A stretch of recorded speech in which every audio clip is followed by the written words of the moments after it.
የተከበራችሁ አድማጭ ተመልካቾቻችን እንኳን በድጋሚ ወደ ቻናላችሁ በሰላም መጣችሁ እያልን በአዳዲስ እንዲሁም ሰበር መደመጥም ጭምር ባለባቸው መረጃዎች ተመልሰናል። አብራችሁ እንድቆዩ በአክብሮት እየጋበዝናችሁ በቅድሚያም ዋና ዋናዎቹን በማስቀደም እንጀምራለን።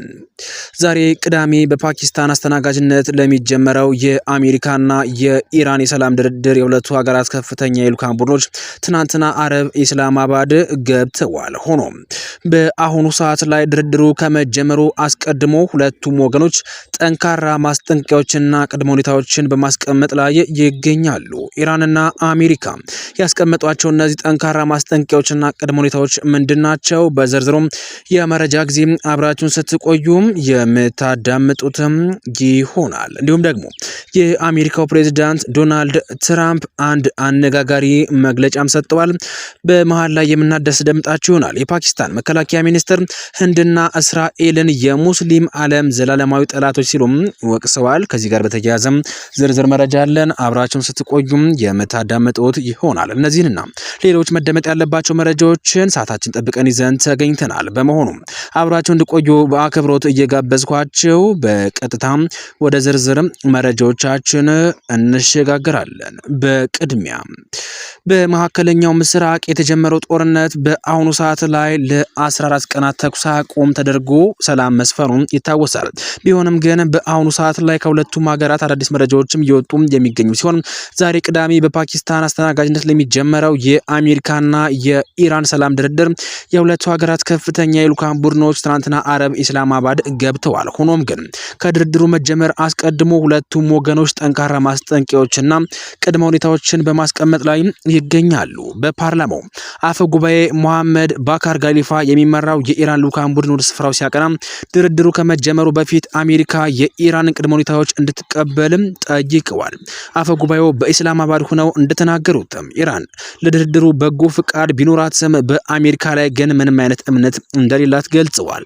አሜሪካ ትክክለኛ ስምምነት ዝግጁ ከሆነችና የኢራን መብቶችን የምታከብር ከሆነ ስምምነት ላይ ለመድረስ ዝግጁ መሆናቸውን ገልጸዋል። ከቴህራን ቅድመ ሁኔታዎች መካከል በሊባኖስ ተኩስ አቁም እንዲደረግ እንዲሁም ደግሞ የታገዱ የኢራን በቢሊዮን ዶላር የሚቆጠሩ ሀብቶችም እንዲለቀቁ የሚሉትም ይገኙበታል።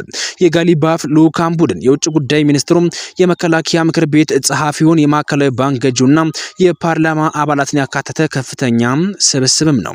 በአሜሪካ በኩል የልዑካን ቡድኑ የሚመራው ደግሞ ምክትል ፕሬዚዳንቱ ጄዲ ቫንስ ሲሆን ቴህራን በድርድሩ ወቅት አሜሪካን ለማሞኘት እንዳትሞክር በጥብቅ አስጠንቅቀዋል። ፕሬዝዳንት ዶናልድ ትራምፕ በበኩላቸው የሆርሙዝ ባህረ ሰላጤ መዘጋት በማጣቀስም ኢራናውያን ዓለም አቀፉን የውሃ መስመሮችን ተጠቅመው ዓለምን ለአጭር ጊዜ ከማስጨነቅ ውጪ በእጃቸው ሌላ የመደራደሪያ ካርድ እንደሌላቸውም አልተገነዘቡም ሲሉም ተናግረዋል። ዛሬ በህይወት ያሉት ብቸኛ ምክንያትም ለመደራደር ሲባል ነው ሲሉም ትሩዝ ሶሻል በተሰኘው ገጻቸው ላይ ጽፈዋል። የሁለቱም ሀገራት ከፍተኛ ባለስልጣኖችም በአሁኑ ሰዓት ላይ እርስ በርሳቸው እየተወራረፉም ይገኛሉ።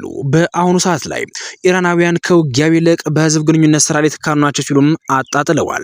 ፕሬዝዳንቱ ለኒውዮርክ ፖስት በሰጠው ቃለ ምልልስ ደግሞ የፓኪስታን ድርድር ውጤት አልባ ከሆነ አሜሪካ በኢራን ላይ ጥቃት ለመሰንዘር የጦር መርከቦቿን በጥምር የጦር መሳሪያዎችም ጭምር እያስታጠቀች መሆኗንም ስምምነት ከሌለም ውጤታማ በሆነ መንገድ እንጠቀምባቸዋለን ሲሉም ዝተዋል። አክለውም የሆርሙዝ ባህረ ሰላጤ በቅርቡ ክፍት እንደሚሆን ኢራንም ለሚያልፉ መርከቦችም ክፍያ እንድታስከፍል እንደማይፈቅዱም ተናግረዋል።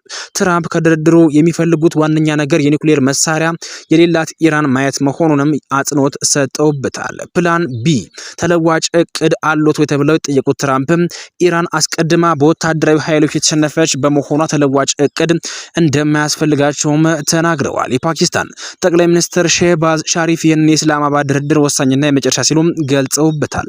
ጠቅላይ ሚኒስትሩ ለህዝባቸው ባደረጉት ንግግር ሁለቱ ሀገራትም የፓኪስታንን የቅንነት ጥሪ አክብረው ሰላም ድርድር መምጣታቸው በአሁኑ ሰዓት ላይ ለዓለም ትልቅ ደስታ እንደሆነም አክለው ገልጸዋል። ስምምነቱም ዘላቂ መፍትሄ እንዲያመጣም ሀገራቸው አዎንታዊና አደራዳሪ ሚናዋን እንደምትወጣም አረጋግጠዋል። በእነዚህ በሁለቱም ሀገራት መካከል የሚካሄዱ ድርድር በምን አይነት መንገድ የሚፈታ ይሆናል? ዛሬ ምሽት ሁላችንም በጉጉት የምንጠብቀውና በዝርዝርም በነገ የመረጃ ሰዓትም የምናስደምጣቸው ጉዳይ ይሆናል። በተከታዩ መረጃችን ዶናልድ ትራምፕ በአንድ አነጋጋሪ መግለጫ ተመልሰዋል። ለቀጣይ ጦርነት ዝግጁ ነን ሲሉም ተደምጠዋል። ድርድሩም የማያዋጣ ከሆነ ተጨማሪ ጦርነት ዝግጁ ነን ሲሉም ትራምፕ አስጠንቅቀዋል። የአሜሪካው ፕሬዝዳንት ዶናልድ ትራምፕ በሀገራቸውና ኢራን መካከል ዛሬ በፓኪስታን የሚካሄደው ድርድር ምንም አዲስ ዜና ይሰማበታል ተብሎ በሚጠበቅበት ወቅት ላይም ከድርድሩ ቀደም ብለው በሰጡት አስተያየትም ድርድሩ የማይሳካ ከሆነ ለቀጣይ ጦርነት እየተዘጋጀ ነው ሲሉም እወቁልኝ ብለዋል። አነጋጋሪው የአሜሪካው ፕሬዝዳንት ዶናልድ ትራምፕ ከኒውዮርክ ፖስት ጋር በነበራቸው የስልክ ልውውጥም የሰላም ንግግሩ የማይሳካ ከሆነ ሀገራቸው የጦር መርከቦቿን ምርጥ የጦር መሳሪያዎቿን ያስታጠቀች መሆኗንና በጦርነቱ ተጠንቀቅ ላይ እንደምትገኝም ገልጸዋል። መሳሪያዎቹም ከዚህ በፊት ሙሉ በሙሉ ተደመሰሰው እንዲሁም ደግሞ ከተጠቀምንበትም ኃይል በከፍተኛ ደረጃ የበለጡ ናቸው ሲሉም ተናግረዋል። የድርድሩ ውጤትም በ24 ሰዓታት ውስጥም የምናውቅ ይሆናል። ከዚያ ግን በኋላ ካልደረስነ ይሁም ደግሞ ካልተስማማነ ያዘጋጃናቸውን የጦር መሳሪያዎችን ውጤታማ በሆነ መንገድ እንጠቀምባቸዋለን ሲሉም ፕሬዝዳንቱም በቀጥታ ለኢራን ማስጠንቀቂያቸውንም ሰጥተዋል። በተከታዩ ሰበሩ መረጃችን የፓኪስታን መከላከያ ሚኒስትር ህንድና እስራኤል የሙስሊም ዓለም ዘላለማዊ ጠላቶች ናቸው ሲሉም ወቅሰዋል። የፓኪስታን መከላከያ ሚኒስትር ሀዋጅ ሙሐመድ አሲፍ ህንድና እስራኤል ለሙስሊሙ ዓለም እውነተኛና ዘላለማዊ ጠላቶች ናቸው ሲሉ በፓርላማ ባደረጉት ንግግርም በጽኑም ተቃወሙ።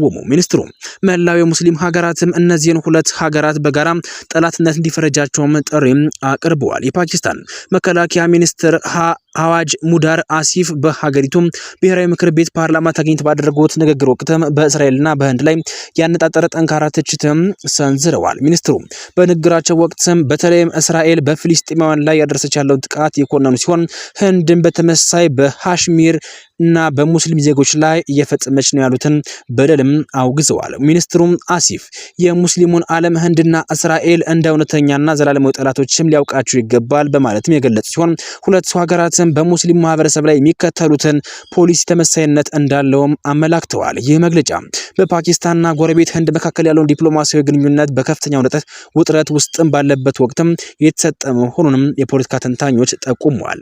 እስራኤልን በተመለከተ ሚኒስትሩ ዓለም አቀፉ ማህበረሰብ ዝምታውን እንዲሰብርና በጋዛ ላይ እየደረሰ ያለውን ሰብአዊ ቀውስ እንዲቆም ግፊት አድርገዋል። ፓኪስታን ከእስራኤል ጋር ይፋዊ ዲፕሎማሲያዊ ግንኙነት የላት ሲሆን የፓኪስታን ባለስልጣናትም በየጊዜው በሚሰጡት መግለጫ የእስራኤልን ፖሊሲ ሲቃወሙም ይደመጣል። ይህ የቃላት ጦርነትም በቀጠናው ካለው ጂኦፖለቲካዊ ሽኩቻ ጋር ተዳምሮ በሁለቱ ሀገራት መካከል ያለውን ግንኙነት ይበልጥ ሊያሻክረው እንደሚችልም ስጋቶች ተፈጥረዋል። ውድ አድማጭ ተመልካቾቻችን በአሁኑ ሰዓት ላይ ዓለማችን በአዳዲስ ክስተቶች የተናጠች ትገኛለች። ሰላም ለሀገራችን። በዚህ መረጃ ሰዓት የሚጀላችሁ መጣሁት መረጃ ይህንን ይመስላል። በቀጣይ እስክንገናኝ ድረስም ለአሁን በዚያ በቃን። ሰናይ ጊዜን ተመኘን።